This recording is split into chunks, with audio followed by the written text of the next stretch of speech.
সঞ্জয়ের ফাঁসি চেয়ে রাজ্যের আর্জি খারিজ হাইকোর্টে। সিবিআই এর আবেদন গ্রাহ্য করলেন বিচারপতি।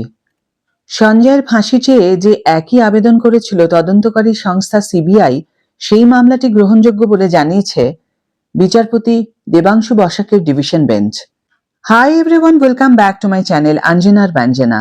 বন্ধুরা, তোমাদের সকলকে আমার এই ছোট্ট ইউটিউব চ্যানেলে স্বাগত জানাই। সঞ্জয় রায়ের ফাঁসির সাজা চেয়ে কলকাতা হাইকোর্টে মামলা করেছিল রাজ্য সরকার। সেই মামলা আদৌ বৈধ কিনা সেই প্রশ্ন তুলে সওয়াল করেছিল সিবিআই। একই সঙ্গে সঞ্জয়ের ফাঁসির আবেদন করেছিল তারাও। অবশেষে সিবিআই এর কথাই গ্রাহ্য হলো, সরকারের মামলা খারিজি করে দিল কলকাতা হাইকোর্ট। তবে সঞ্জয়ের ফাঁসি চেয়ে যে একই আবেদন করেছিল তদন্তকারী সংস্থা সিবিআই, সেই মামলাটি গ্রহণযোগ্য বলে জানিয়েছে বিচারপতি দেবাংশু বসাকের ডিভিশন বেঞ্চ। গত বছরে 9 আগস্ট কলকাতা আরজিকর হাসপাতালে নারকীয় ঘটনাটি প্রকাশ্যে এসেছিল। ধর্ষণ করে খুন করা হয়েছিল হাসপাতালেরই তরুণী চিকিৎসককে। মূল ঘটনার 5 মাস 9 দিন পর গত 20 জানুয়ারি সঞ্জয় রায়ের যাবজ্জীবন কারাদণ্ডের নির্দেশ দিয়েছিল শিয়ালদহ আদালত।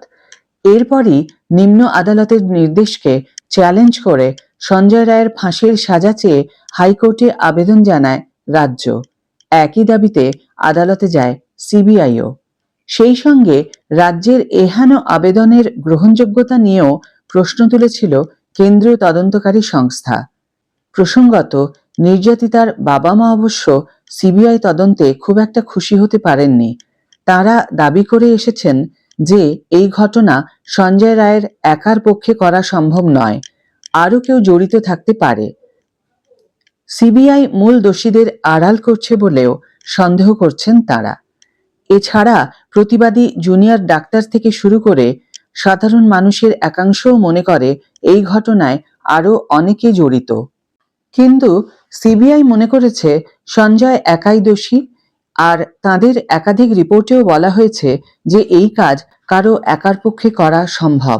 আরজিকর কাণ্ডের রায় বেরোনোর আগে নির্যাতিতার বাবা মা বলেছিলেন মেয়েকে হারানোর পর তাদের সব হারিয়ে গেছে, তাই বিচারকের রায়ে তাদের আর কিছুই এসে যাবে না। তবে সত্যিই যদি অভিযুক্তরা ধরা পড়ত আর তাদের শাস্তি হতো, তবে তাদের মেয়ের আত্মার শান্তি হতো। তারা মনে করছেন সবচেয়ে বড় দোষীরাই এখনো অধরা রয়ে গেছেন।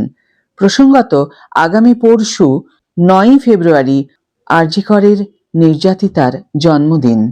এদিকে ওই দিনই এই নারকীয় ঘটনার 6 মাস পূর্ণ হচ্ছে। বিচারহীন 6 মাস শিরোনামে শুক্রবার একাধিক কর্মসূচি নিয়েছে West Bengal junior doctors front. মেয়ের জন্মদিনের দিক থেকে নতুন করে পথে নেমে আন্দোলন সংগঠিত করার আহ্বান জানিয়েছেন নির্যাতিতার বাবা মা।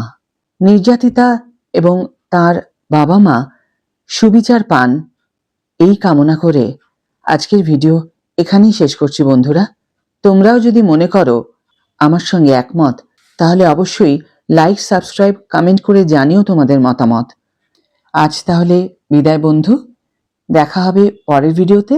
ভালো থেকো, সুস্থ থেকো, সঙ্গে থেকো।